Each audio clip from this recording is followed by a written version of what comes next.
10 TV News at noon begins today with breaking news. Right now, authorities are investigating 3 shootings that happened in a 6-hour span across Columbus. An officer was shot in one of them just hours ago.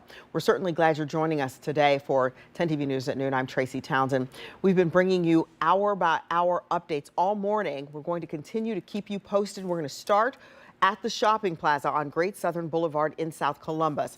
Police tell us the suspect is dead. That police officer is still in the hospital. We have team coverage of all of this for you. 10 TV's Amy Steigerwald is at Grant Medical Center with details on the officer. But first, we'll start with Kevin Landers. He's live at the scene with the latest on the investigation. Kevin. Good afternoon. I want to set the scene for you. Behind me, you can see it's still an active crime scene. If we push in, you can see those yellow cones.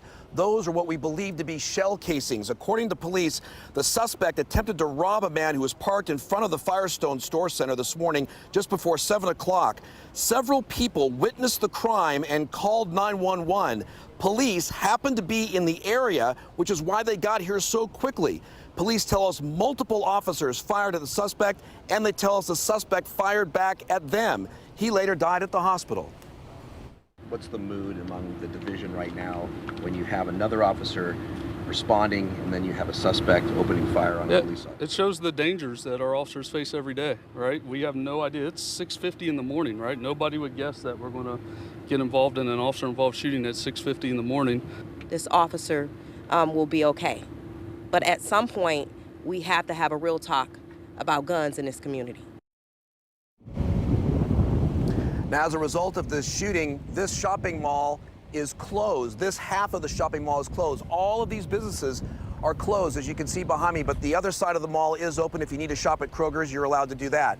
Again, this is an active police scene. It will be here much of the day. We'll have more on the story with the latest updates beginning at 5 o'clock. Reporting live in South Columbus, Kevin Landers, 10 TV News. All right, Kevin, thank you for that update. We know you've been out there all morning. Right now, our team coverage continues from Grant Medical Center, where there was a heavy police presence earlier this morning.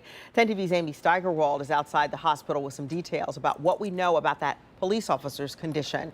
Amy. We know the Columbus police officer who was shot, along with the suspect who is now dead, were brought here to Grant Medical Center around 7 o'clock this morning. Earlier, there was a heavy police presence outside the trauma center. Most of those officers have now cleared out. According to the Fraternal Order of Police President Brian Steele, the officer is in good spirits and was shot in the lower half of his body. But Steele says this is yet another incident where officers are being targeted for doing their jobs, and pointed out the fact that this is the second shooting involving an officer just within the past week. We're having a hard time recruiting someone to take this job. There's no amount of money. You can offer raises, incentives. Nobody took this job for the money. The attack on our officers is increasing. It has to stop. It has to stop now. Right now, officials with the Fraternal Order of Police say they are not planning to release the identity of the officer who was shot. However, we're told he is expected to be okay. In downtown Columbus, Amy Steigerwald for 10 TV News.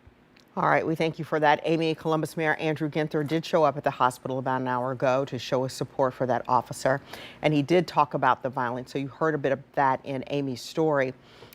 We are also monitoring this because in the last hour, Columbus Police Chief Assistant Chief Police LaShawna Potts told us there have been 10 shootings involving Columbus officers in the last few weeks.